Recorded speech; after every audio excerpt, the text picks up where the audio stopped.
Hello YouTubers, welcome back to the readings for the year, for 2025. Before we get into today's book, next month we are looking at the Christmas stories. So far, I don't know how long that book is, but I scheduled 3 readings of it. I don't know, I gotta look how long it is, but that'll be the last reading for this year, so along with another reading until I get book for it.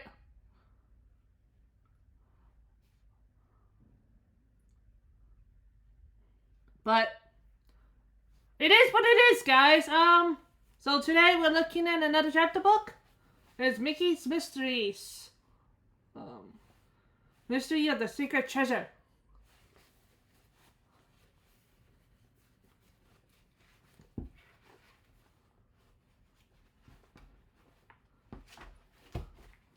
So let's dive into this. Chapter 1. Brian, where's this house? This is gonna be so much fun, Minnie explained from the passenger seat of Mickey's car. Tonight the horse is ready. We can take it back and forget our objective here for a little while. Or at least read the appearances, going undercover.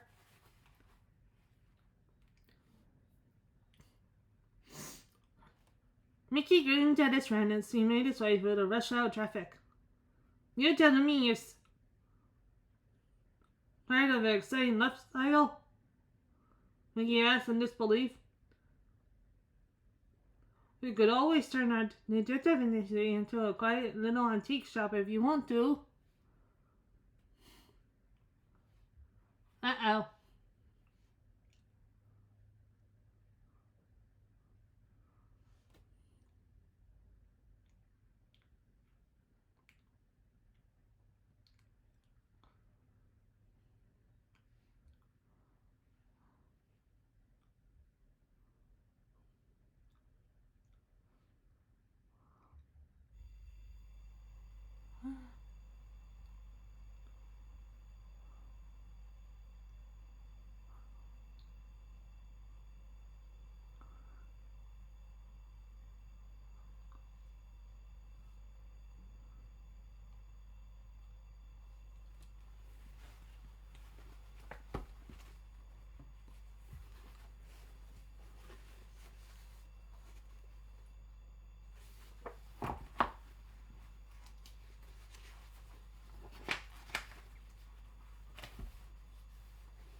Minnie burst into laughter.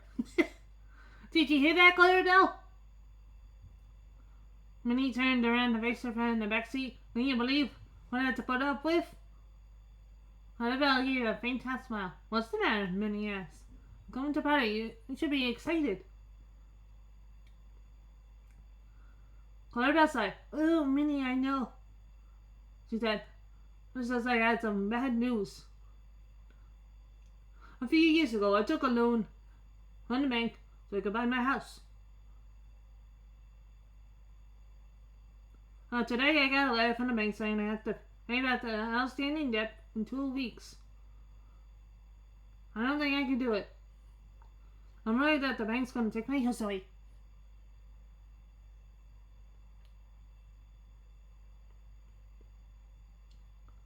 No! Many of them looked upset. They wouldn't do that, would they? They can, they will, Clarabelle replied.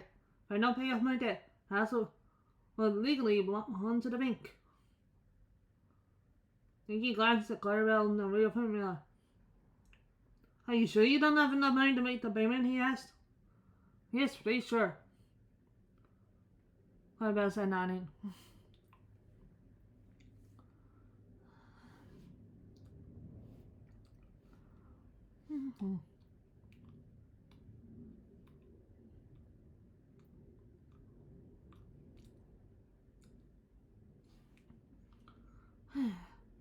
About a month ago, I made a terrible investment.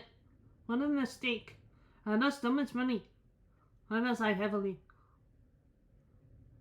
Mickey turned the corner and pulled into Horse's driveway. When he parked the car and turned off the engine, he turned around to see Clarabelle, he said firmly. Don't you worry about a thing. Together, you, Minnie and I will figure out something. Out. I promise. That's right, Minnie added. I'm here for you if you need any help, okay? Okay, said Clarabelle. She sniffed. And that's a small smile. You two are the best.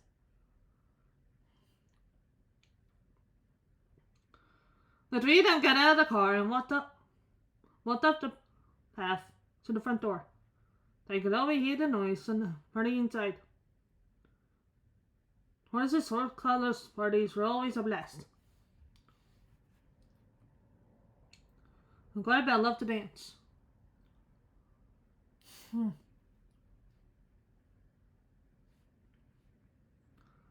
So the two detectives knew the moment their friend got inside, they would get all about the mortgage on their house. Wait for a little while.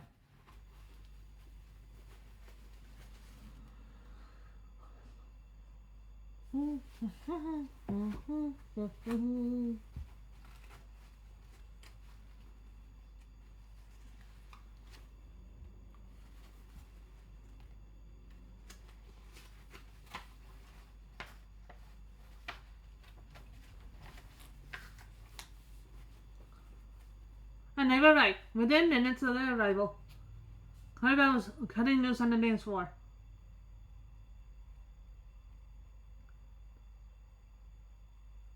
Just as I hoped, Minnie said to Horace, she nibbled on a cheese puff. Clarabelle seems to be having a wonderful time.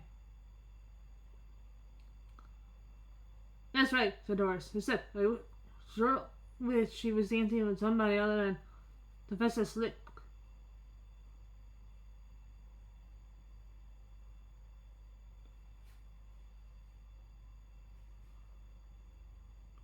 Me too, Mickey agreed, knowing them. Who's the best Slick? When he asked.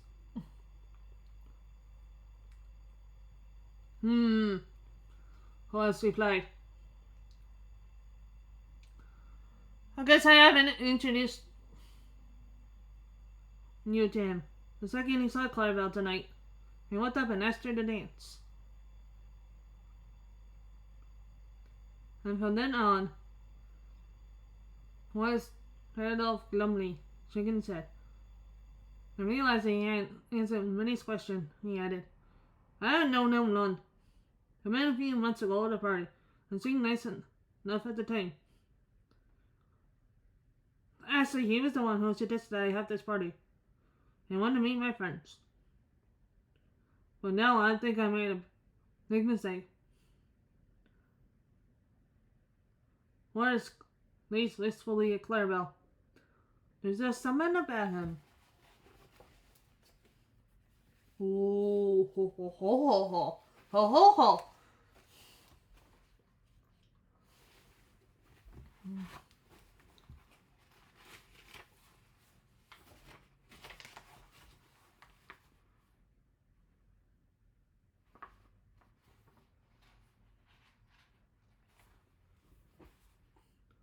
Mickey said, Minnie, do you remember the case of the fake telephone bills? There was a rumor going around that he was involved. Oh yeah, Minnie said. I kind of forgotten a name like that, Mr. Slick. I've never seen him in person before. There wasn't any evidence against him, was there, Mickey? Mickey shook his head no. He sure is a great dancer, though, Minnie continued. But I suppose it wouldn't be a bad idea to warn Clarabelle about him. We'll ask her to dance, then you can keep an eye on her. Horace replied angrily. Never. Why not? I really asked her when the best. Let's all gain her a drink, Horace said. Blushing slightly. Well, she turned me down. He said, see, I promised to dance with him all night. On it, Minnie wasn't one to give up easily. She spotted Goofy at the refreshment table. He's tapping his foot to the music while biting into a big piece of pie. The detective walked up to him and explained what she wanted him to do. Goofy was happy to help. He kept a close eye on Clarabelle. Then, when there was a pause in the music and Lester excused himself, Goofy marched up to Clarabelle and asked her to dance. Lester turned almost immediately. Clarabelle, allow me to come to your aid, he said smoothly, snapping his arm around her waist. I have seen Goofy's dancing. Believe me, I'll be far less likely to step on your feet. Clarabelle just giggled as Mr. Slick slipped her away.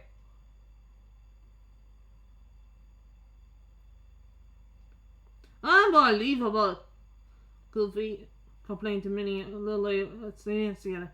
I've never seen Clarabelle like this before. Oh, Goofy, he said, giving her his arm and pat. Don't take it personally.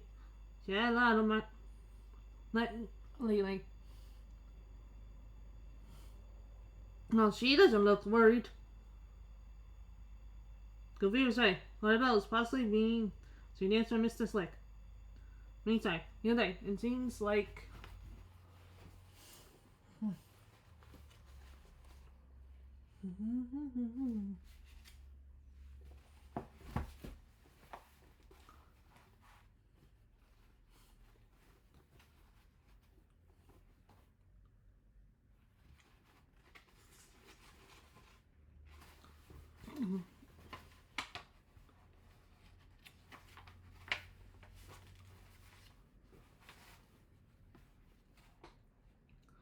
it's really run her over, and they're only knowing each other a few hours.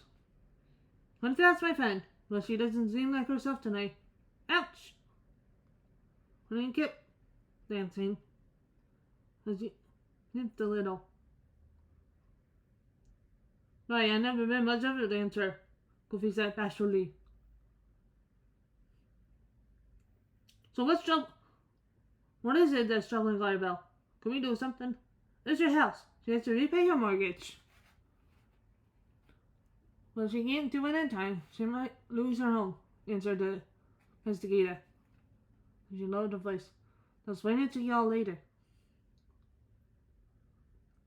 Right now, they're too close. They're right over here.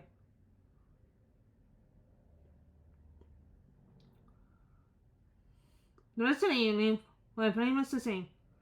Horace left in the corner, looking at Clarabelle. Minnie told Goofy the whole story, and Clarabelle and Esther danced all night, unable to take their eyes off each other. Mickey, meanwhile, was facing utterly perplexed.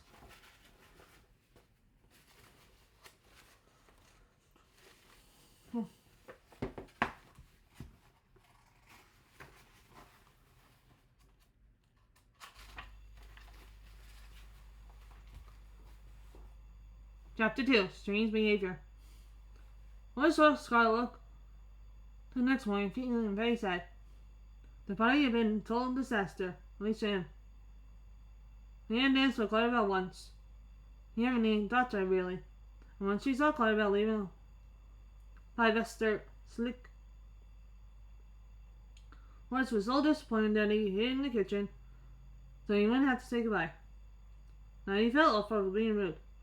So I go over to her house to apologize, Horace wondered.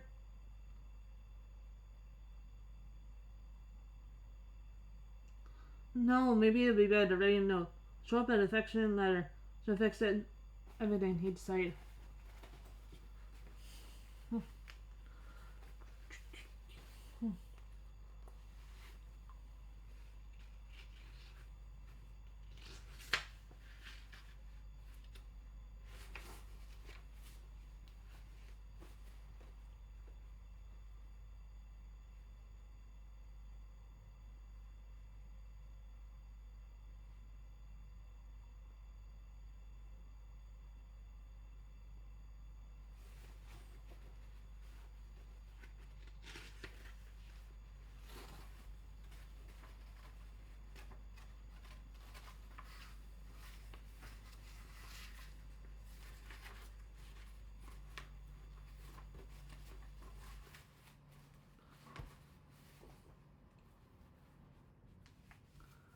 10 days later, Horace still hasn't heard from Clarabelle. Not a phone call, nothing. Finally, Horace, summoned his courage, went over to see how she was doing. But by the time he arrived at their house, he wondered if he had made a mistake. What if she slammed the door in his face? "We're brave for this," he said to himself. "Come on, ring the doorbell." Clarabelle opened the door before he could make up his mind.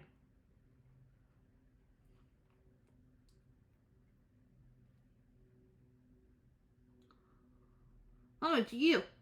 She didn't sound particularly happy to see him. "I thought I heard something on here." "Hey, what are these flowers doing here?"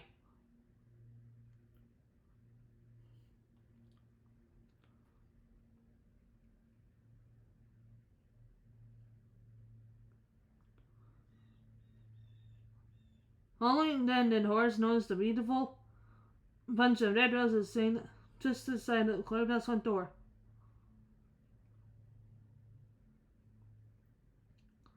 "Red roses," he scoffed. "How unoriginal." But Horace stammered. "Management, I did."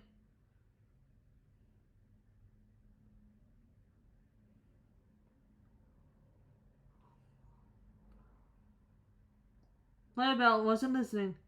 She had just discovered a note in the flowers. It was signed Sylvester Slick. "Oh my goodness," she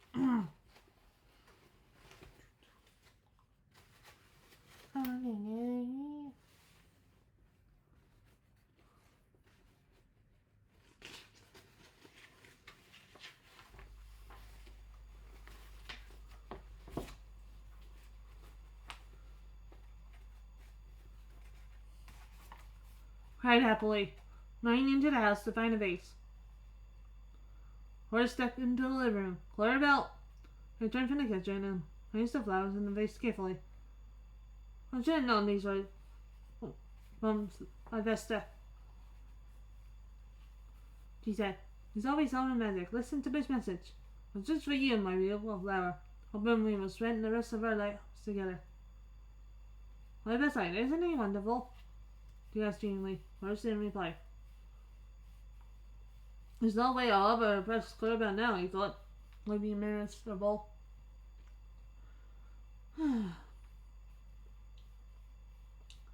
Sylvester's really won her over. And judging by the note, it sounded like Sylvester wanted to marry her.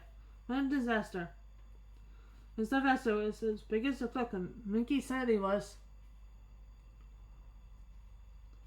No one had to stop Clarabelle from marrying him. Mr. Slick is after something. I was realized. Oh. And I'm gonna prove it. I'm sure Mickey and Minnie will help me. When that person, even person, say goodbye. Let's rush to the Mickey and Minnie detected agency and told his friends what he had seen. "Gosh!" Mickey said. "That Mr. Slick is up to no good. It almost seems like he wants to marry Clarabelle, get something out of her. And it couldn't be money. She doesn't have any."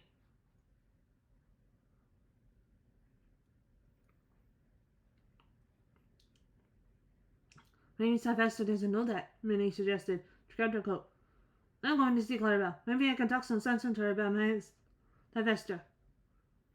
In the meantime, you guys should check out his history." "Hello, Minnie," Clarabelle said when she saw her friend in the door. "Come in. Would you like a glass of lemonade?" "No, thank you, Clarabelle," the detective said as she stepped into the living room. "I came over to discuss something very important with you," Minnie continued. So that's a Slick.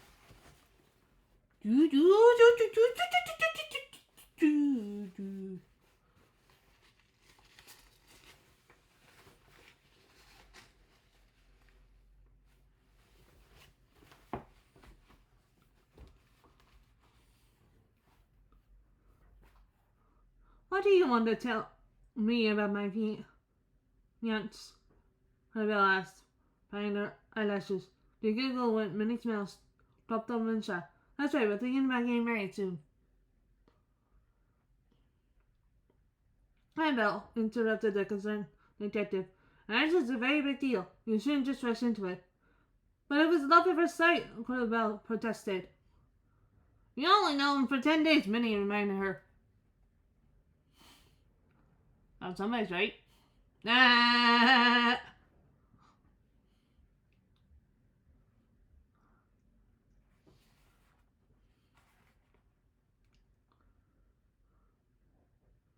Clarabelle shook her head impatiently. No, you have known. What do you mean? Minnie's forehead wrinkled in confusion. I feel like I've known him forever, Clarabelle explained. You see, his grandfather, Stephen Slick, was a close friend of my grandfather, Bill Penton. Have I ever told you about him? Sure, Minnie answered. I shot Billy Penton, the famous gold prospector. That's him. The investor told me that our grandfathers were friends. I knew that, I mean, it was meant to be.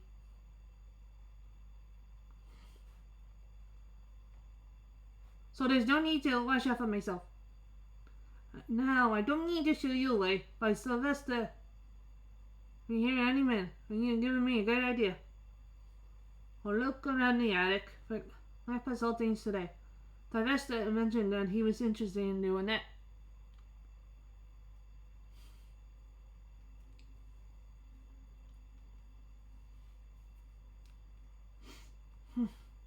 Isn't it marvelous that he's so interested in my family? Before the detective had a chance to answer, the doorbell rang. Ding dong! No ding dong! No ding ding!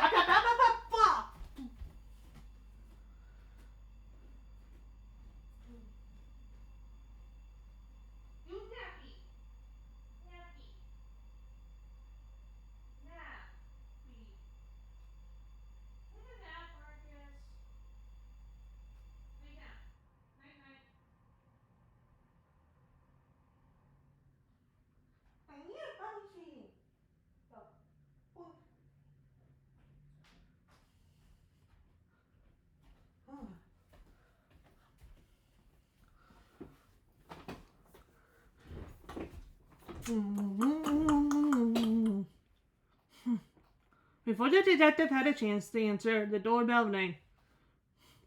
Clarabelle practically ran into the door. Hello, darling, she said now. And a moment later, Sylvester followed her into the living room.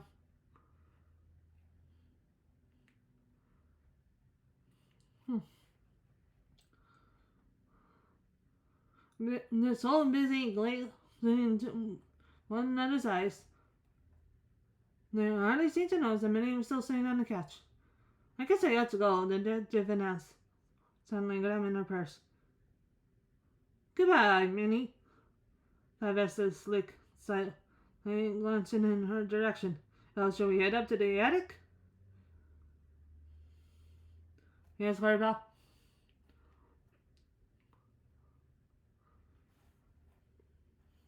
Hang on. And he stopped in her tracks.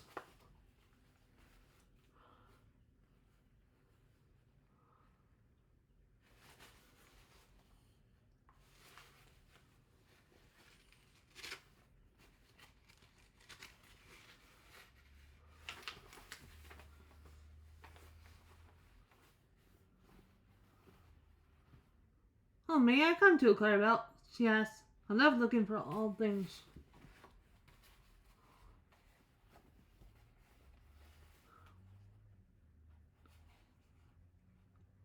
Sylvester's well faltered. He checked his watch. Look at the time. I'm sorry, Clarabelle, but I gotta go.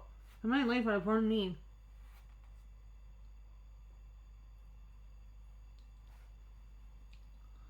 Clarabelle looked crestfallen and she ushered her fiance to the door.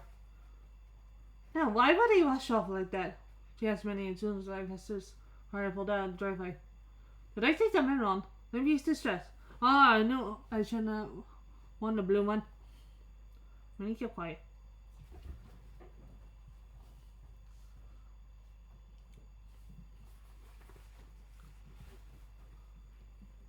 She didn't want to say so, but the detective didn't think that outfit was the reason Sylvester took off.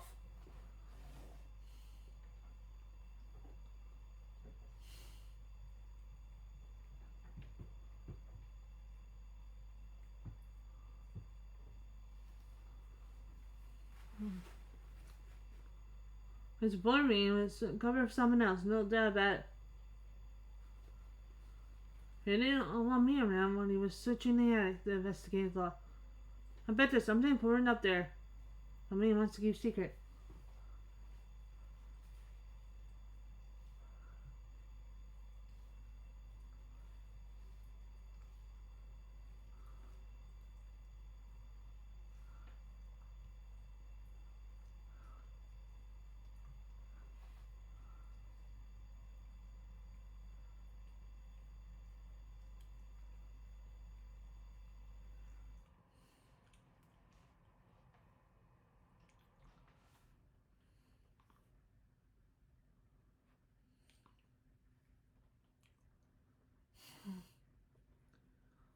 Call a bell, and then he said, let's see what your grandfather's hidden way upstairs.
Chapter 3 The Treasure of Mineshaft Billy Tenton.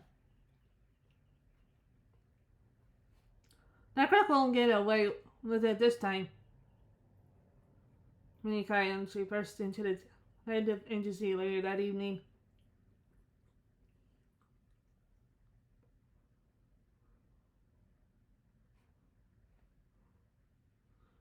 What are you talking about? Mickey asked. Sylvester Slick, of course, Minnie explained. This afternoon, Clarabelle and I looked around her attic and found a diary written by her grandfather, Mine Chef Billy Tenton, the famous skull prospector. His diary talks about a long box full of golden nuggets.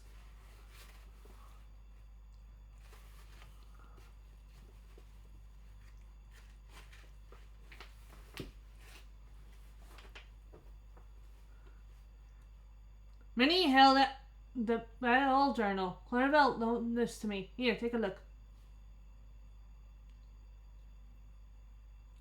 Mickey leafed through the diary. A few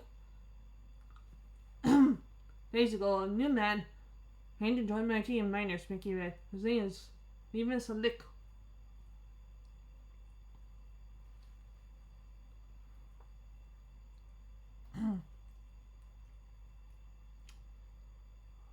I don't trust him one bit. He spies on my every mood. I'm getting that idea. I might be right trying to steal the gold nuggets I just discovered. So I've hidden the treasure in a secret place and then on the map to we are on the next page. Here's the map, Nicky noted. But there's no rain. What do you think could have happened? My chef Billy ran off to get away from sick, Minnie explained. Clarabelle said he died shortly after returning from his last mining expedition. But he never had a chance to go back for the gold. Minnie frowned. I doubt that Sylvester found out about all this. Minnie's even Slick kept up the diary too, Mickey suggested. He might have told the story of the treasure and mentioned Bill's diary. Sylvester would probably forget. You could snatch the treasure and be out. Found Bill's journal. Minnie, we have to warn Clarabelle. Hey, take it easy, Minnie said. I'm not convinced her that Sylvester's just after the gold. Why was she furious? She calls the highlight and demand an explanation. As a gnome, so she left the message on his mom womp womps.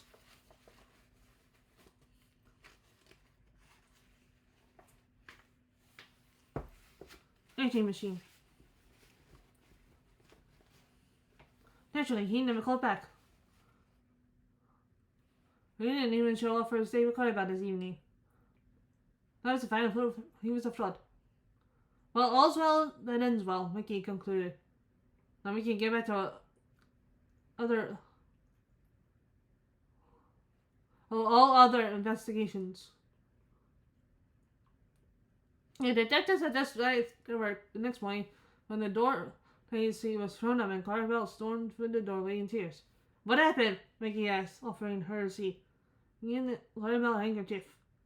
I go, Sylvester came to my house, trying to convince me where I am, Clarabelle explained.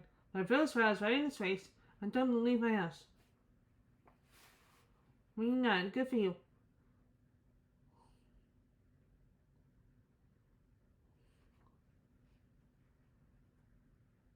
Now you just left and said, your house? Not for long. The mortgage on your house.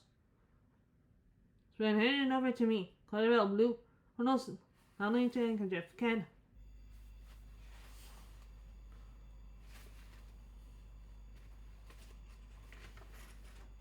Believe it? She cried. Well, I'm not in debt to the bank. I'm in debt to Sylvester. But how? Maggie asked, astonished. A few days ago, Sylvester asked me to sign a marriage license. I must have switched the papers when I wasn't looking. He's dead. Explained. Instead of a marriage license, I signed contracts and authorized in the bank. I handed over the mortgage to him. That cad! Minnie folded her arms across her chest. Can I help you?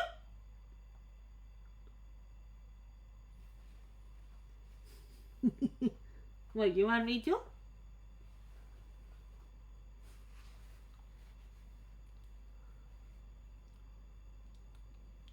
He knows I found my grandfather's diary in the treasure map, Clarabelle concluded. He told me if I don't give them both to him, he'll kick me out of my own house. And he said I do it. The only solution is to pay off my debt.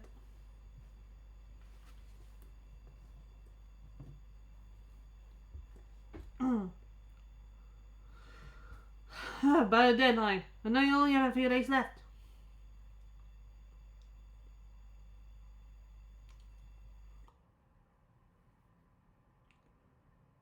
And I'll never raise the money in time.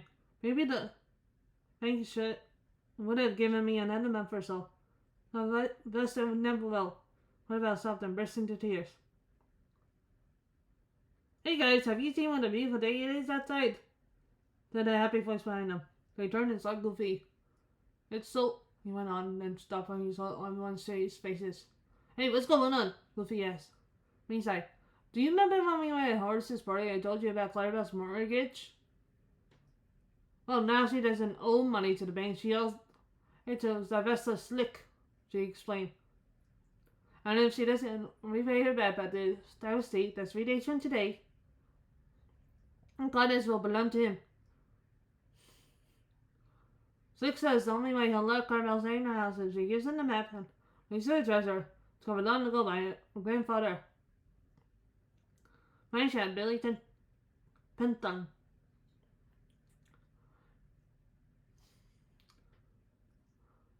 I don't make it those stories, Goofy a minute. But there really is a treasure, why don't we go find it? I bet you said to pay up their debt. I felt Minnie and Goofy looked at each other. You're right, Goofy, Minnie agreed. That's a great idea. We don't have a minute to lose. Put in. Leisure nights are shirts, but I shall Billy Pentland's treasure.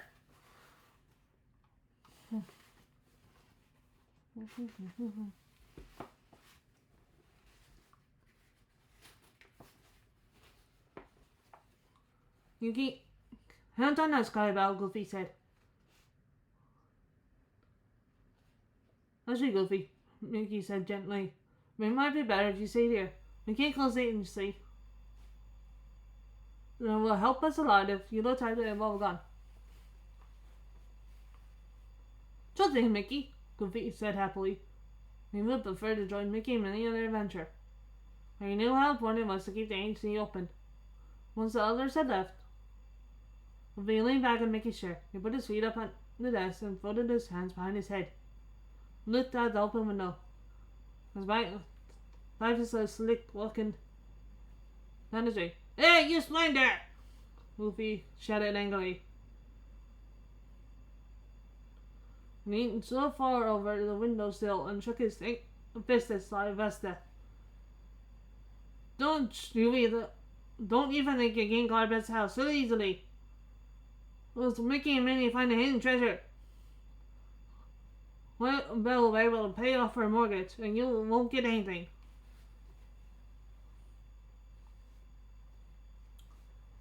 Sylvester slick, and no time to lose. He knew Mickey and Minnie's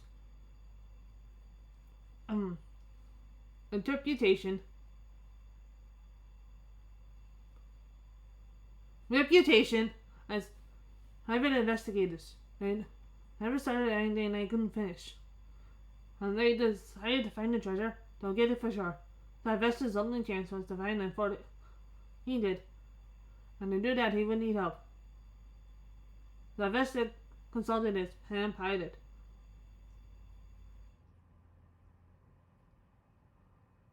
He had a list of all the big criminals in existence. And only one of them was capable of matching with investigators like Mickey and Minnie. Peg Leg Pete. I'll be take a big chunk of the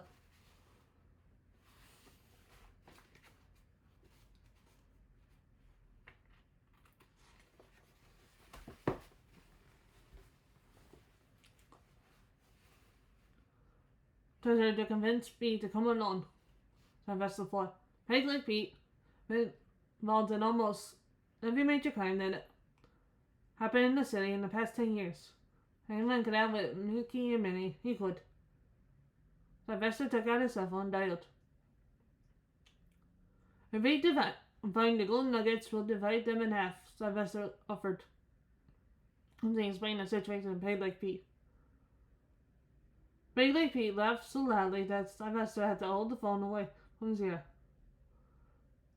3 quarters for me and 1 quarter for you, he demanded. Sylvester friend. We seem to have gone that if I haven't called you, you wouldn't even know the treasure existed, he reasoned.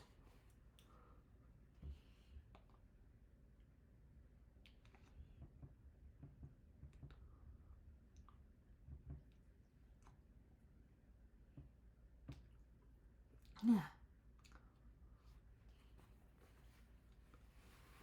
Oh, please.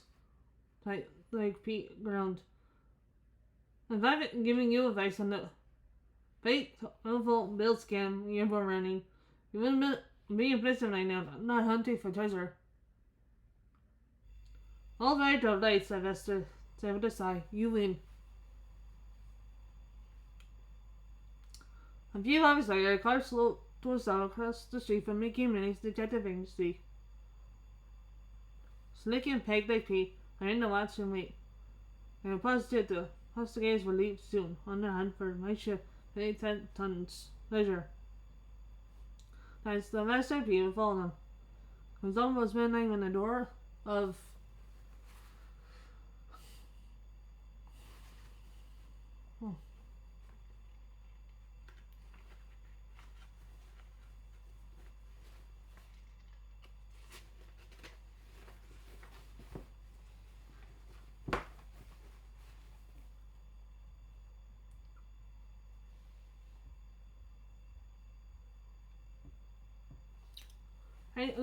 finally cracked open.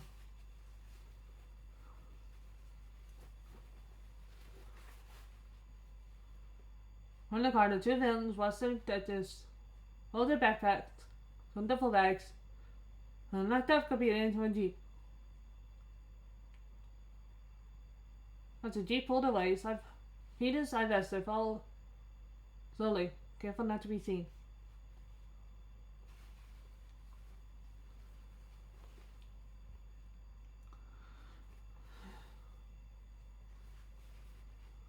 Both cars sped up when they reached the highway. The trip was on. Slick, who was driving, kept a close eye on making a managed jeep. He had to keep his distance, though, without depth and weight and realized they're being followed. Peggy lay Pete slower peacefully in the back seat. Every once in a while, he would wake up with a snort, turn over, and fall asleep again. He needs to rest, divested, reasoned, so he can figure out a plan for getting the gold nuggets.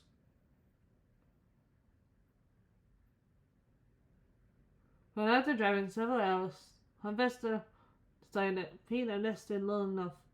Do you see how much baggage they took with them? Sylvester said loudly. It looks like they'll take a trip around the world. Be quiet, Pete mumbled. I can't hear myself think.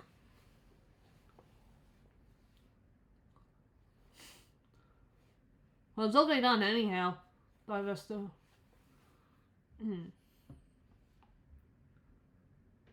Answered.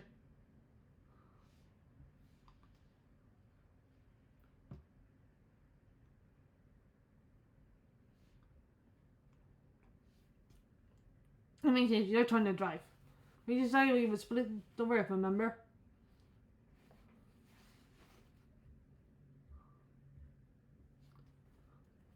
Well, you're splitting it, Pete grumbled. You're driving, I'm thinking. I'm the brains of this operation. Look, I'm sleeping. Sleepy, Slick complained. Could be dangerous if I fall asleep at the wheel. It could be dangerous if you keep talking, Pete replied. Sylvester decided he should drive and let Pete get his rest. The two cars sped along a narrow, curvy mountain road. On the left there was a wall of rock, on the right a deep ravine. Look at the beautiful sunrise, Mickey said, pointing the scenery around him. He made him wide awake. They had taken a long nap in the afternoon. The Jeep was custom made for this kind of terrain. The drive was very pleasant. So Mickey's eye caught something in the rearview mirror. Do.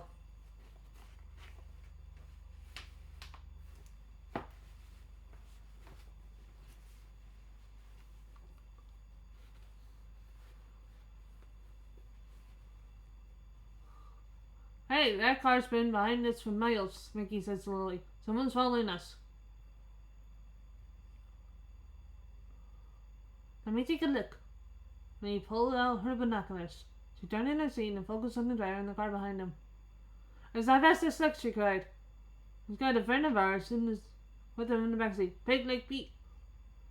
Oh boy, that's the last thing we need. Slick was really mean business. Okay, I'll grip the steering wheel tightly. I'll see if they can keep up with us. Mickey stepped on the gas pedal. Slick sped up too. There was a push and a damaged curve. His Jeep zoomed away. Sylvester struggled to keep his skating car from flipping over. Hey, what's going on? Pete yelled when his son toasted awake. What's going on? Yelled the terrified Sylvester. I'm trying to stop this car before it heads into the ravine. Like, turned his foot on the brake. But the sun was shining in his eyes and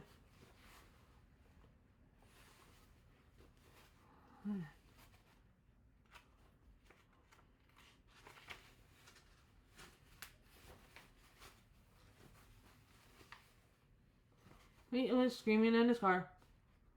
Slick. Pete was screaming in his ear. Slick managed to bring the car to his up at the edge of the road. Sylvester opened his door and found himself looking down into the deep ravine. He backed up and scrambled out on the passenger side. Baby Pete tried to squeeze out of the car for the sunroof, but the opening was far too small. Hey, get over here and help me out, Pete screamed to his accomplice. I certainly, Slick replied, and leave a grin side over his face. I'll be glad to help you on the condition you agree to let's rest at 50-50. Me, that is nice. Don't even think about it, he growled. I got a foolproof scheme to get the treasure before Mickey and Minnie. And if you don't help me, you don't get anything at all. What scheme? Dick demanded. I don't see how we could possibly get the gold now. Those two are obviously aware of following them. That's why you need my help more than ever, Pete pointed out. What are you waiting for?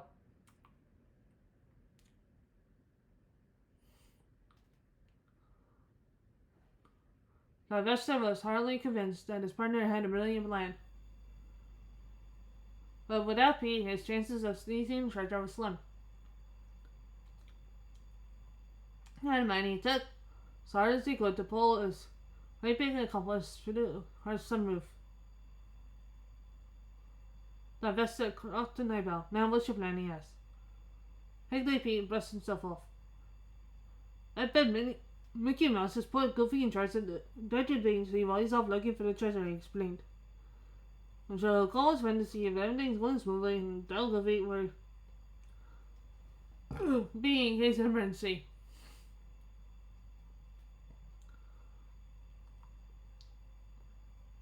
Tonight I'll call the agency returning Commissioner Min Chops.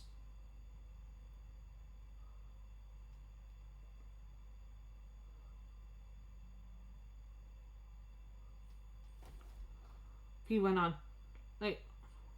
Soon they're gleaming in his eye. I'll tell Goofy that I'll have to talk to Mickey about an important police matter. Then I'll ask for the address of Mickey's hotel. The knucklehead will definitely fall for it. Then all we have to do is snatch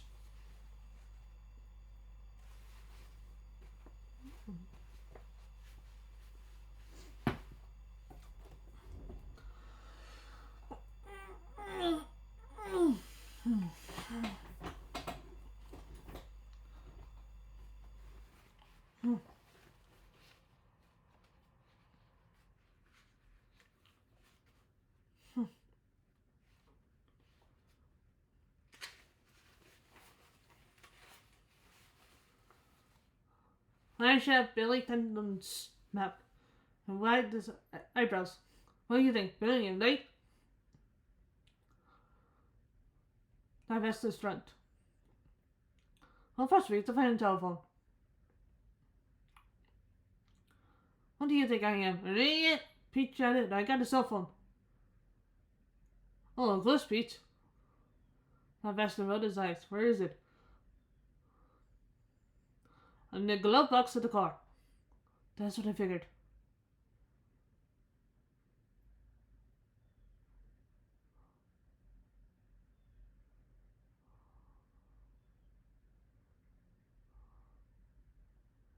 Terminates waited patiently. So why don't you go get it? But at that very moment the car teetered and again rolled downhill. In seconds I tumbled to the bottom of the V. Big Leg Pete said, forget the cell phone. We'll just walk to the news channel. Chapter 5, A Deep, Deep Sleep. This mountain is fantastic, Mickey Mouse explained as he and Minnie sat down for breakfast the next morning in the hotel restaurant. I slept like a rock. Me too, Minnie explained. Minnie grinned. It looks like we lost Sylvester and Pete. I wouldn't be so sure of that, Minnie. Before even Sylvester was by himself. But when she joined forces played like Pete, we shouldn't expect the worst. I'll like to leave the old town soon. While they have a chance to catch up with us. And he reached for his orange juice.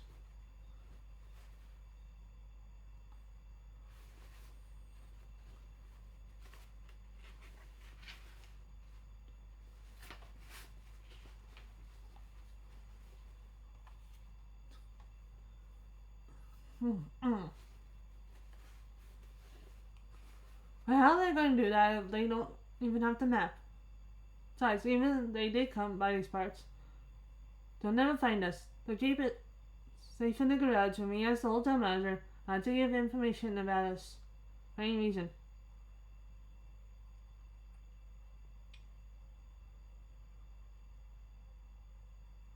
I still don't want to take any chances, Mickey declared.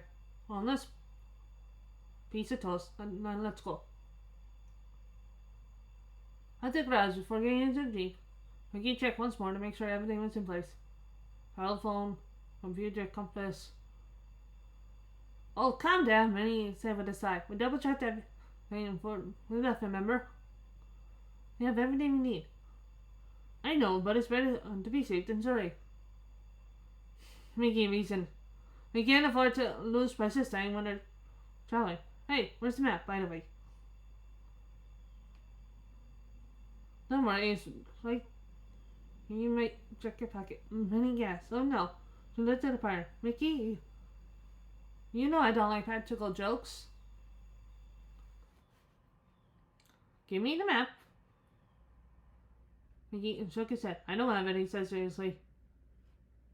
The detectives scored did the inside of the Jeep. Then they returned to the hotel room, searched the dresser drawers, the closets, even the wastebaskets, but the map had disappeared.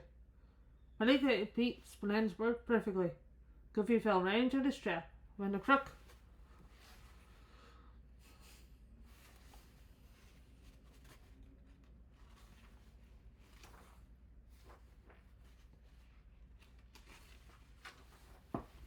called. Maintain one Jop's voice. Goofy revealed the name of the hotel where Mickey and Minnie were staying. Divesta and Pete back into the detective's room so they could see. Found the map and arranged jacket and stole on it. It's all my fault. I was sure the map stayed. Minnie groaned. Oh, poor Clarabelle. Now we have still a chance of finding the treasure.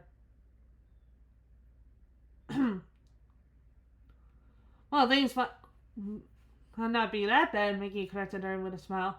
For that, I scanned Billy. My shot Billy's map into the computer. Boot it up. Show you the map on the screen.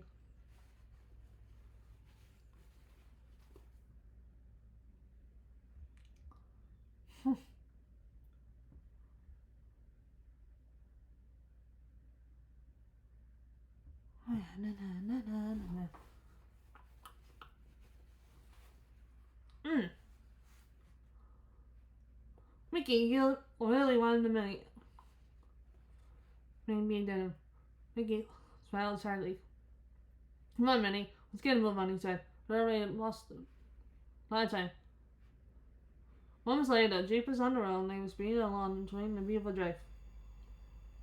You know what this scene reminds me of? Minnie said. A Western movie. I wouldn't be surprised if we saw a cowboy riding up the road. Wouldn't that be something? Mickey answered.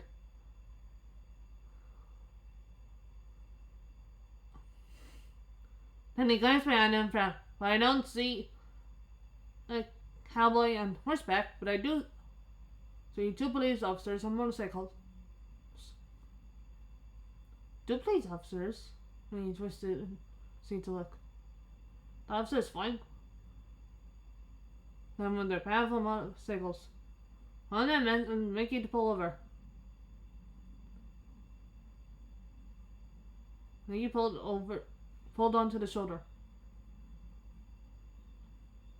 Patience, please, ordered the policeman while he pulled them over. Must be a routine inspection, he said in a low voice. So does license, registration, officer.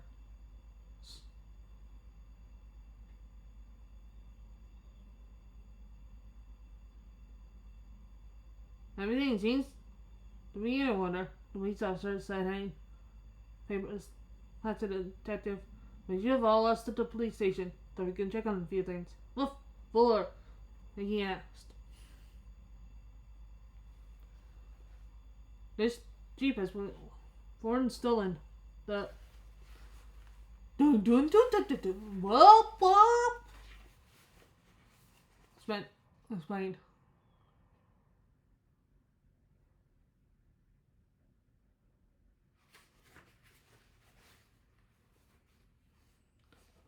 Lauren exclaimed at Mickey. known as my chef Billy Tinlton. What in effect this morning. But that's impossible, Mickey protested, swallowing King Kong. My chef Billy Tinlton was our friend's grandfather, and he never owned a Jeep. Because he died many years ago. Don't go. Let's impersonate him using fake documents. And I bet anything is paid like Pete. Oh, really? The policeman said sarcastically. I've heard everything. I guess we could clear this up at the police station.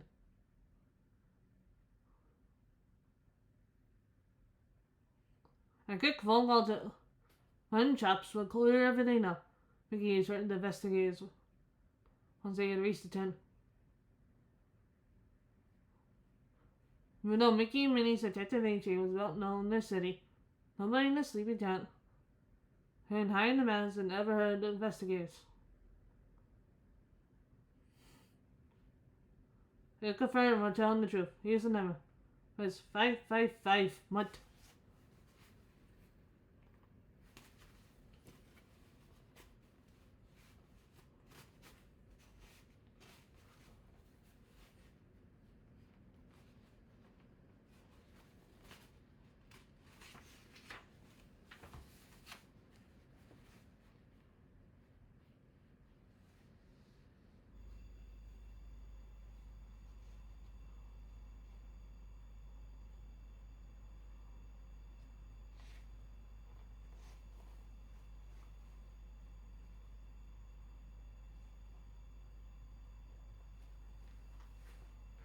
I'm sorry, the police, Hardin said after calling. The commissioner is away from the office all day on an investigation. We can't reach him. In the meantime, I'll just have to keep you here, charging lots of detectives in the holding cell. Now what do we do? Mickey put his head in his hands. Our vest is slick and regular feet are way ahead of us. We might lose the treasure. But Minnie had an idea. Officer, she called. The policeman locked the cell. Did you happen to see Amanda called? So, my chef Billy Tinlton.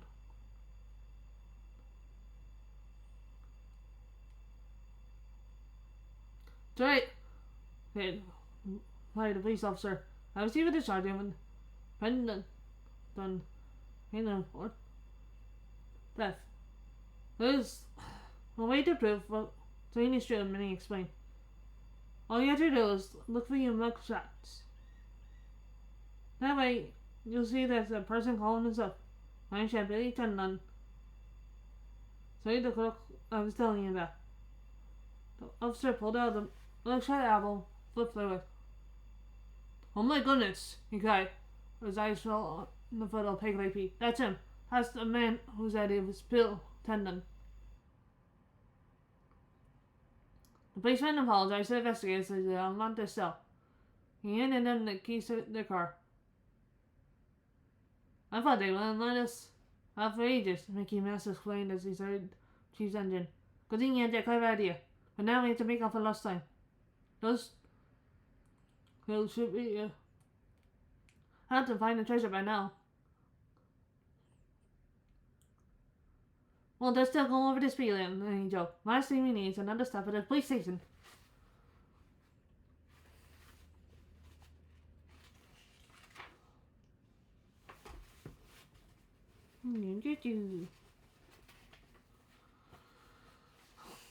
A difficult journey. Chapter 6, A Difficult Journey. As the sun rose into the sky, Minnie's heart began to sink. The road they were driving on passed through random towns and dry fields, but looking for the detectives. When they arrived at the last town on the map, they saw a house with a tiny little garden. It looked like someone still lived there. Minnie knocked on the door. "Excuse me," she said to the old woman who answered. "Have you seen two strangers, one big and white and another tall and smooth, pass by here recently?" "Yes," said great her lady replied. "And who you do?"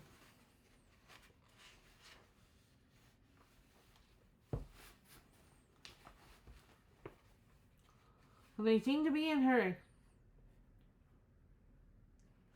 They left Fruitown a few hours ago.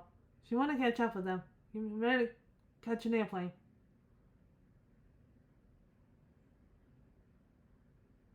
We could really use an airplane right about now, Mickey said it a few minutes down the road. I think we'll have to start working here. Mickey was right. The roll suddenly came to an end. Watched by a landslide. Even then, Jeep couldn't drive over this huge dirt. Sorry! Me said encouragingly.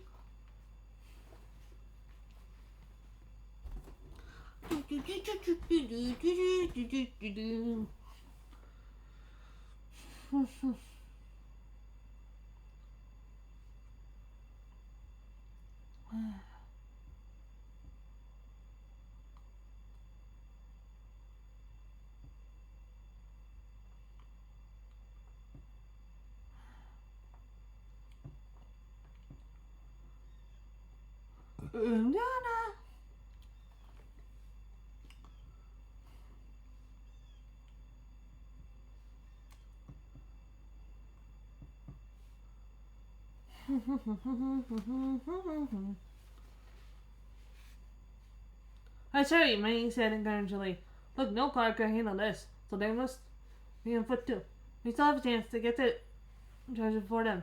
The two detectives lost their packs onto their shoulders to begin hunting ahead under the burning sun. It was all sure to fall. They had to check the map again and again to keep from getting lost in the desert. Hey, Minnie, take a look at this, Mickey said.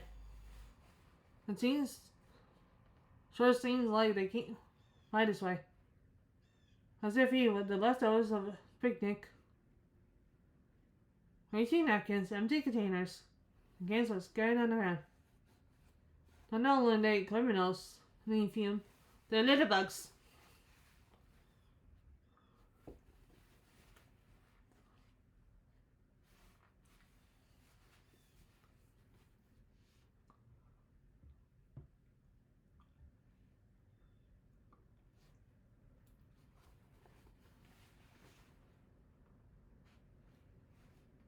Maybe it was another metro, Mickey noted. Maybe the guy was left as I fell over there.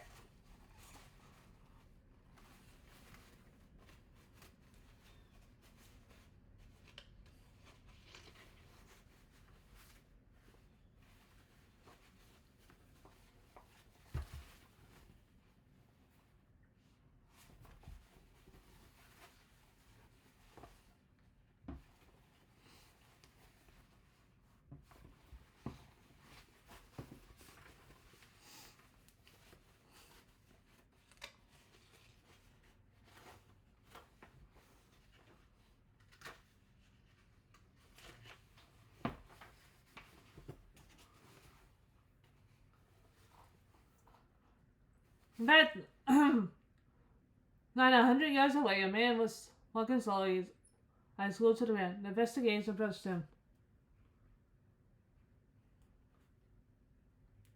Excuse me, sir, Minnie asked politely, but did you happen to see two men go by this way? Hey, can't you see I'm busy? The man grumbled. I'm looking for my mute. Got away yesterday, but I'll never find him. The bugles dumping all over his tracks. Investigators looked at each other. What a strange man.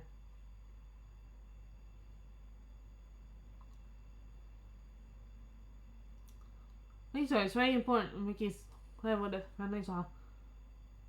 We have lost two of our friends. Am I supposed to know what they are? The man replied, obviously annoyed. What do they look like anyhow? These friends of yours. One big as wide and the other tall and skinny, he said eagerly. Your description doesn't help me one bit, the man got up, touching his chin. Investigators didn't know what to think. They were really taking a wrong turn.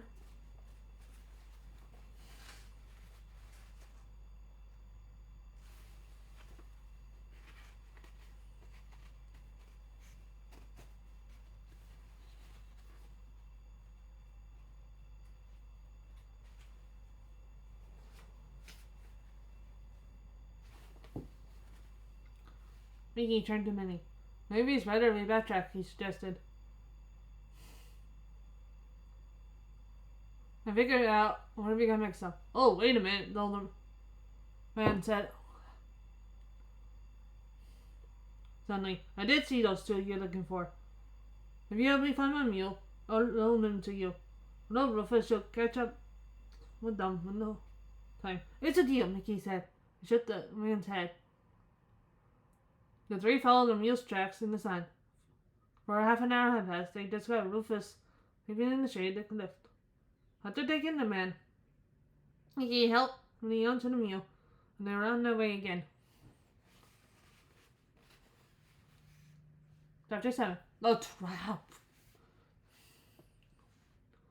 The trail leading to the axe on the map was still very light. None.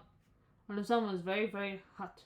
So my imagination, he asked, was this the slowest meal in the entire world? And is it my imagination? Yeah, or did we pass that there once before? This looked familiar in a minute.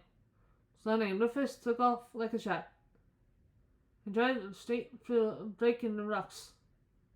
Head saw a water hole. The mule ran.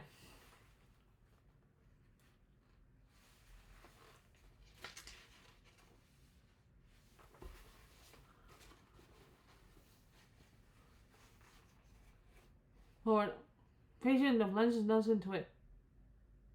While the mule drank, Mickey and Minnie filled up their canteens. Well, yeah, never been so thirsty in my life. And he went to the clear surface of the water and plunged her canteen into it. The mule, who had just finished drinking, sat down on his hind legs and he lay down, and stepped out the water hole. Time to get up, he said sleepily, giving the mule a gentle nudge. The mule ignored her. Come on, Rufus, Mickey urged. We got it. We need to get back on the trail. While the mule just let out an enormous yawn, and he put his head on his forelegs and went to sleep. This is the laziest meal I ever seen, Minnie declared. Yes, Mickey said nodding. And I think our old friend knew that. What do you mean? Minnie asked. Remember that it said I thought we passed here before? Look. Mickey led Minnie back to the waterhole's entrance.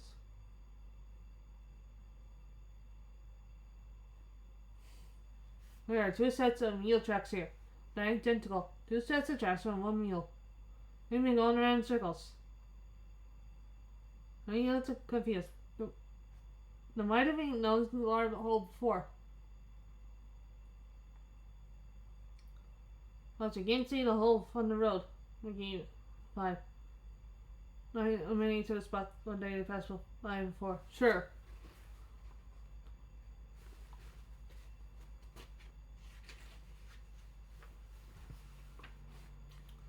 Enough. High rocks on either side of the entrance blocked the view of the warhole. We had to pass through the entrance to see the warhole, Mickey continued. We wouldn't have found it if our mule hadn't led us to it.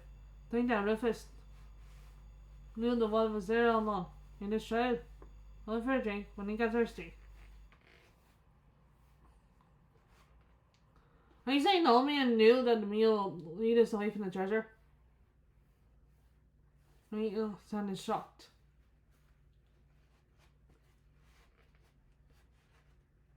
Mickey nodded. That Sylvester and paid the old man to throw us off the tracks. Oh no, Minnie cried. He took out the map and checked it. Well, at least we know we're not too far off the right path. Minnie nodded, trying to be brave. Yes, Mickey agreed. And we have to go the rest of the way on foot. It doesn't look like Rufus is going anywhere. I'm sure he can find his way home, he said.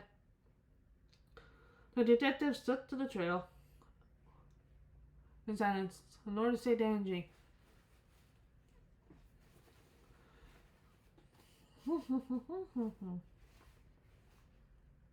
And there was for a while the foreheads were covered in sweat.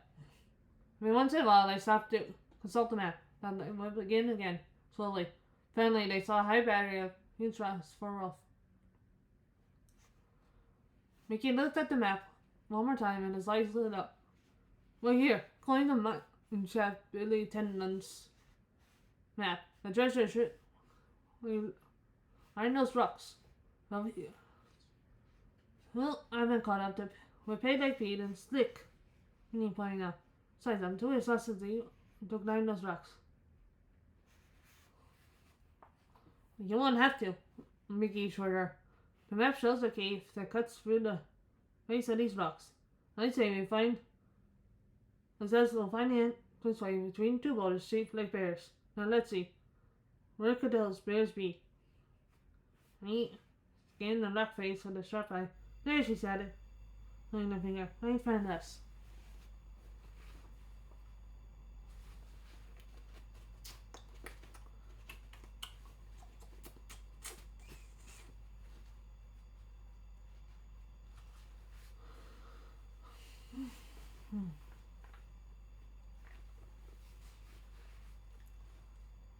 My gosh. My golly, you're right. The rock looks just like a bear standing on his hind legs. That one looks like a bear stretched out on his belly. Come on, let's go, he explained. Once later, the investigators were at the two big rocks. When he was right, they had found the spot indicated by my chef Billy Tun. There was one small pearl. A huge boulder blocked the entrance to the tunnel. Now there was no way that two could get through. Are you sure this is the right place? Mickey asked. Of course, his partner insisted. I bet those two villains must have rolled this rock over to the entrance that they're coming through here. You can't get in, but you can get back down the hill on the outside. Oh, they won't need to worry about us now. We have the slightest chance of getting to the treasure.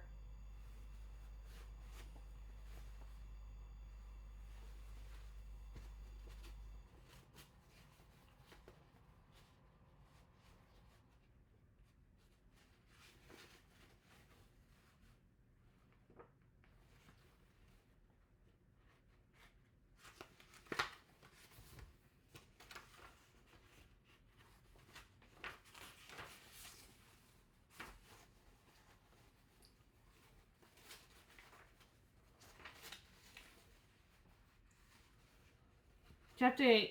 Digging and Digging. When's this cursed sun gonna set? Sylvester Slick grumbled. Shut up and keep digging, Pegleg Pete ordered. Enough, I can't take it anymore. Sylvester flew his shovel to the ground. If you want this old dog, then dig it yourself. Bad chance, Pegleg Pete snorted.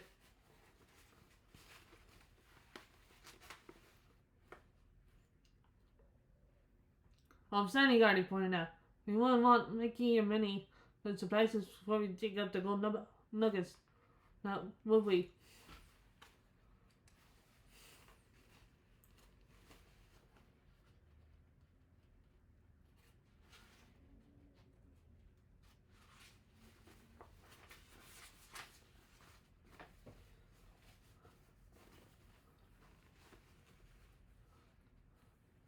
That seems pretty unlikely, Sylvester replied. I know that old man would have thrown them way off our trail. Besides, even if they had fallen into our trap, they'll never make it over the rocks. I know those two for a long time, Pete said, pointing his finger at Slick. Too long, and I won't be too quick to think we have shaken them.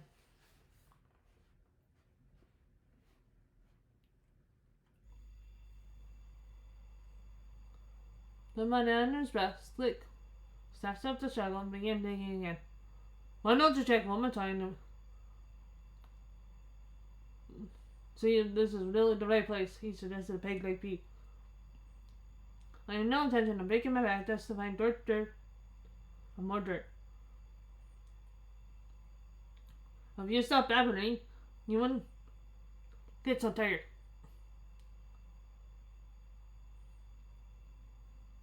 He said, I'm sure the treasure's right here. My ship Billy Tendon said, so right on the map. The treasure is right at the foot of the oak tree. 10 feet high, with a heart pierced by an arrow carved on the trunk. You see any other?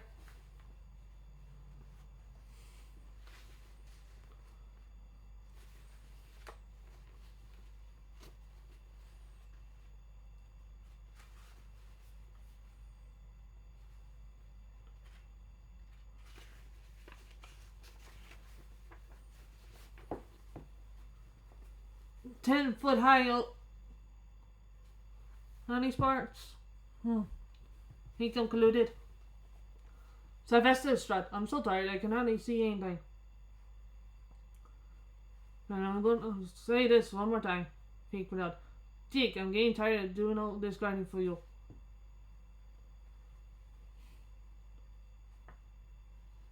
From then on, the silence was broke. Only my sticks grumbling and the sound of a shovel digging into the dirt.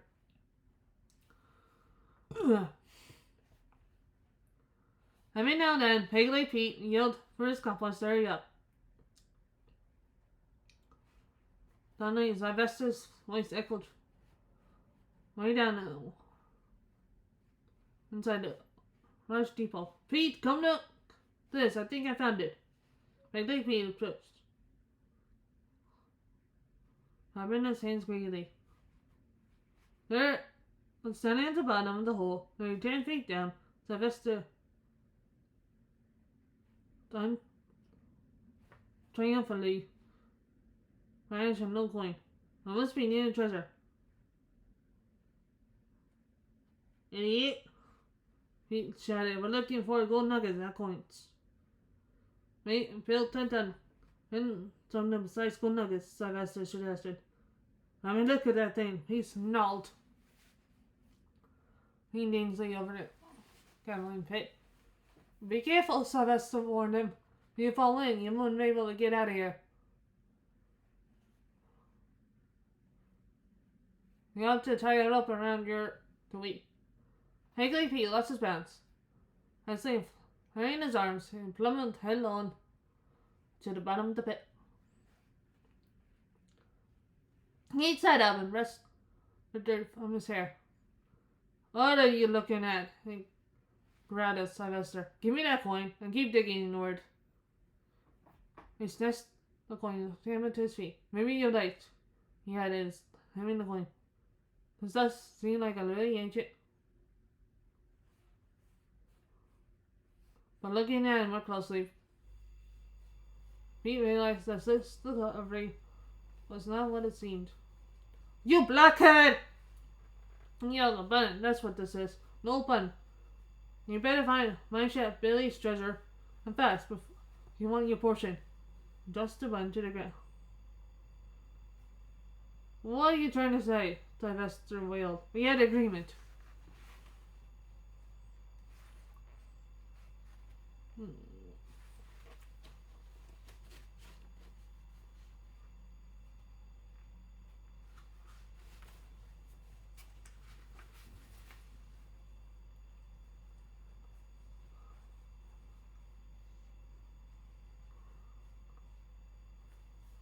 Are you joking? I've been doing all the work around here. Peg Leg Pete hollered. Remember this. Half and nothing is nothing. And that's what exactly we've been up to now. Nothing. You just keep taking stuff. I will climb out of here and keep watch.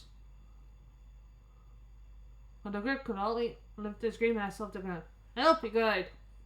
Just lying on the pit's walls to the bottom several times. Come give me a push, you blockhead, he said to Sylvester. Well, Sylvester's slick wasn't much up. After all, he had driven for hours without a moment's rest. His arms were killing him from all the digging. But more than that, anything else, Higgly was just too heavy.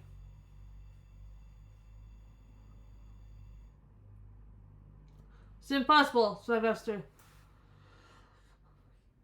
And they sat up there trying to help lift Pete up a couple times. I can't do it. Pegleg Pete folded his arms. Let's just. Then how am I going to get out of here? He demanded. I did tell you to tie a rope to a tree fork. You tumbled down here. Sylvester protested. Quiet, Pete said, holding his finger to his lips. Any voices? Someone's coming.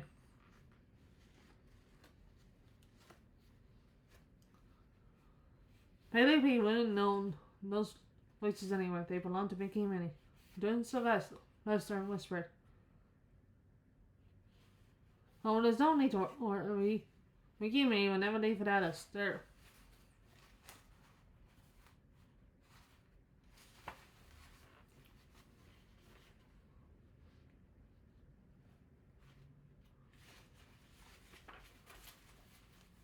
That's too nice. I'll figure out a plan to convince them to pull us out. They can count on me.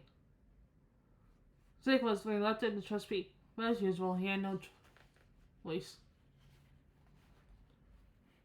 Chapter 9, Amazing Discovery. If we didn't have to search for the treasure, it would be so very lovely to stop and admire this beautiful scenery. Me explained, looking around. What lovely cliffs. Have you noticed how many different kinds of trees there are?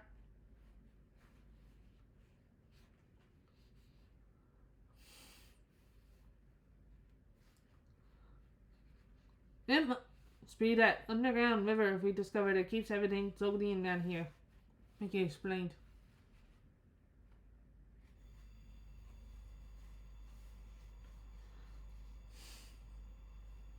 I'm getting the feeling that luck is starting to turn our way, Minnie grinned.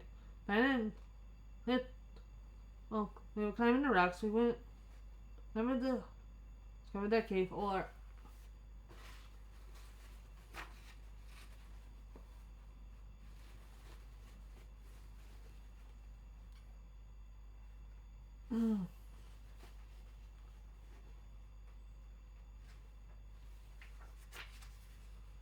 and then the Island River. Sorry, the cave is ought to be here. I'm sure. I hope you're right, Mickey replied.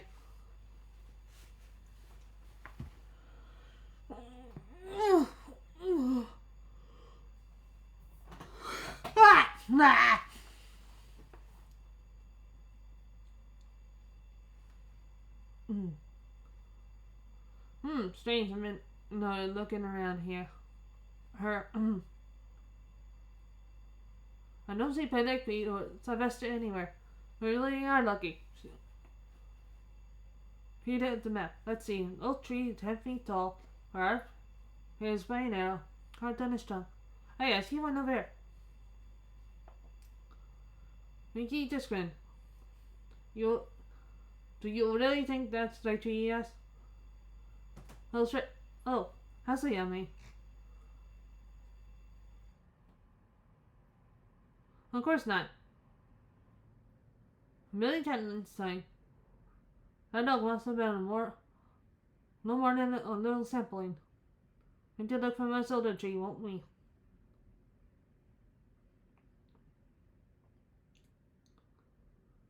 Mickey nodded. I think that's more likely to be that one. The detective pointed to a woman's oak tree. Heart wasn't there though. Looked like it was carved into the trunk.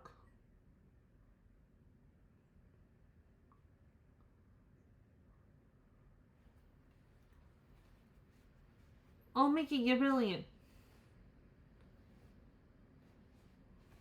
Okay, that's got to be the tree. I just knew it. Mickey and me got their shovels out of their packs.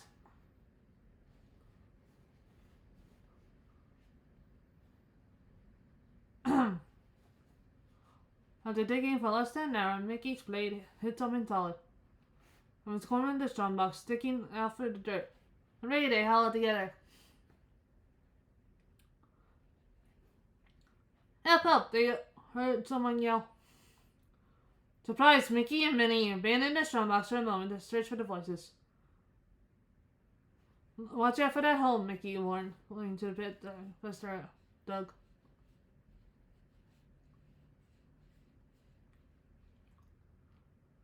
So that's what they ended up. Lady Cat looking down the hole and appeased Sylvester Slick. Must be pretty cold down there, right, boys? Mickey hollered to Duglix. I got good news for you two. We found my ship, Bill Tendon's treasure. Looks like you two picked it on sea. Okay, you win this time, Pete grumbled, making his fist at Mickey. Sylvester Slick, the sun in the dirt, holding his head between his hands. His spine was ruined. Thinking that the chances weren't.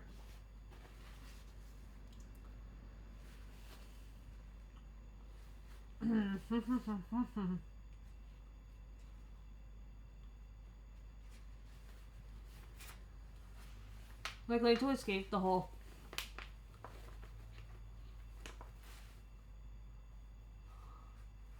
Mickey and Minnie finished digging a nursery paste. There was only a little more work to do before they could pull the stone box out of the ground.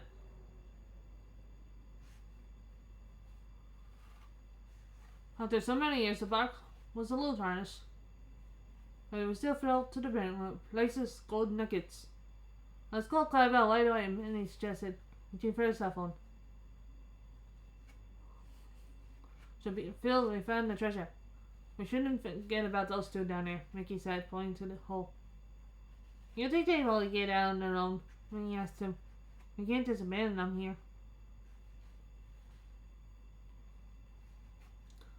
Don't worry, Minnie, Mickey assured her. I'll just call Switch Rescue Squad. I've been tapped the number before. It's called the police force. Minnie smiled.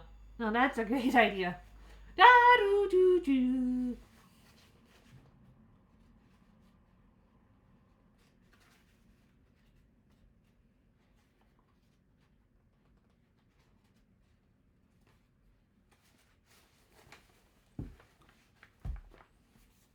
Chapter 10.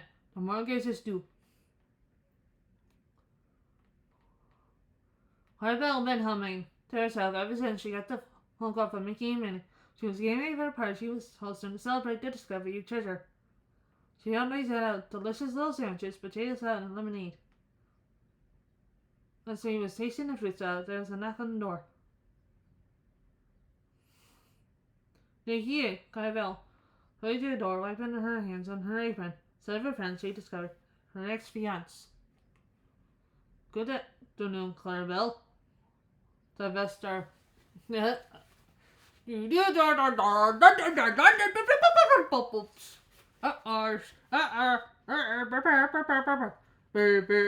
birds that said, Ozzy, you were prepared a little party. A goodbye meal was a welcoming gift for the new owner of this house. Clarabelle scoffed at him. I think you better go home, Sylvester. Me go home? But I am home, my sweet. He smiled cruelly. Certainly, you haven't forgotten that the market's due today. I know it is, Clarabelle shot back. Today at noon. It's 5 to noon right now. Wop, wop, wop. Don't waste my time, Slick hissed. This house belongs to me now. So you better gather your belongings and get out of here. Otherwise I'll have to. Clarabelle ignored him and went inside the house. Now let's see, where did I put that telephone? What are the things? I'll never know what that'll end up next. Ah, here it is. She handed the phone to Sylvester. Go ahead and call the bank, Clarabelle told him. They'll tell you the necessary payment. We need to pay off the rest of the mortgage so they've been deposited. Sylvester Slick stared at her, his mouth open and shut. What are you talking about? He demanded.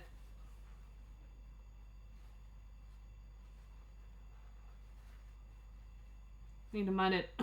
Last time, Mickey and Minnie were still hundreds of miles away from here. Pete and I had to catch a plane to get here. For them, once we got out of the blessed hole. Why about left? Don't you get it? She asked. Mickey and Minnie sold the gold nuggets and deposited the money into the nearest bank. Then they transferred the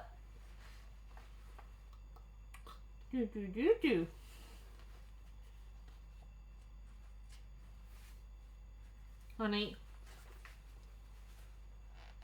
put it into your account to pay off the mortgage. You're too late to get the house, Sylvester.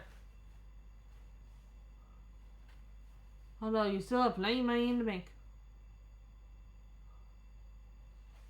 Here's the clock turning the seals. At that moment, a sports car stopped in front of the house. Out popped Mickey, Minnie, Marshall, Squall, and Goofy. Oh, you're not staying for lunch? What was that? Sarcastically. What a shame. You'll be missing a beautiful party. And go to Beth's house is such a nice place too, isn't it?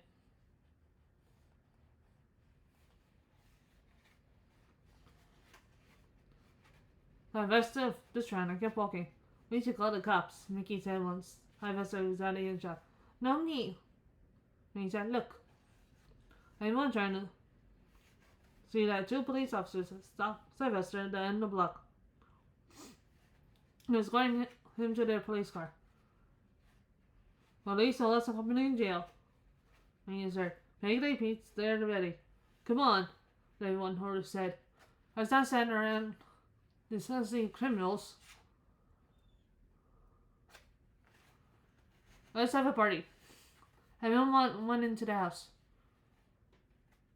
With all the good food, music, and dancing, party was one nobody would soon forget, especially yours. Because this time, Clarabelle danced with him, and no one else. I want to apologize, Clarabelle whispered into his ear while they danced. I don't know what came over me and made me swoon over that crook. I could never be mad at you, Horace said to his friend. When you think about it, it's really all because of Sylvester the companion got for us treasure. Paid out the mortgage. But the thanks really go to Mickey and Minnie. I have no idea what I should do to thank them. Any suggestions? Well, you got so much money left over from your grandfather's treasure. You could get them practically anything. So the horse pointed at. He thought for a moment. Why don't you get a nice boyfriend they had?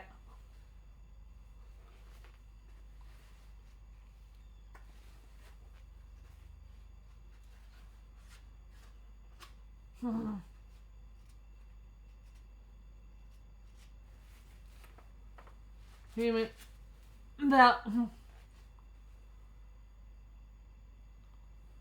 was so long. The one with 5 microphones, mostly does plug-in devices, random equipment, and project genius. Clarabelle interrupted him. Excuse me. But don't say anything about it. I want this to be a surprise. What are you two whispering about? Minnie asked, approaching them. Oh, nothing too important, or screamed Clarabelle. We were just talking about what great detectives you and Mickey are. Ah, gee, don't exaggerate. He protested, but he looked rather proud.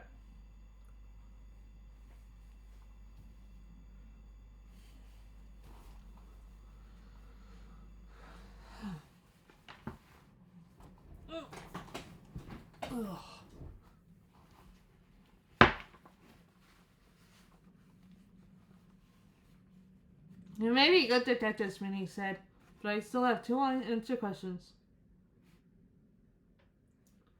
First, how in the world did also discover and set out to find the gold nuggets in the first place. Goofy turned as red as a beet. And that was me, he admitted shippily. I said faster and was so angry and I said a little too much. Okay. So there's Mike.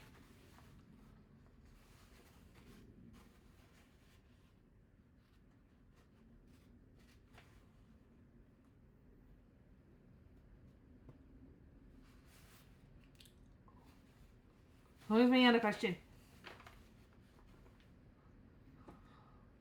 How did they know where to find us in the map? It didn't seem possible, but Goofy turned even redder. Oh gosh, Goofy said. That was me too. One of the Scrooks cult, telling the commission, when chops. And that's where you staying. I figured out what had happened when the real commission mentioned Tom's called the next night. I'm awfully sorry. Goofy finished. Goofy! Oh, Goofy, those were honest mistakes, Minnie assured him. Was a boring night. Everything turned out to be fine. And if you hadn't been there to watch over the agency, we'd never been able to find Clarabelle's treasure in time. So next for you. Thanks to all of you, Clarabelle said warmly. You're the best friends ever. And that is, the mystery of the secret treasure.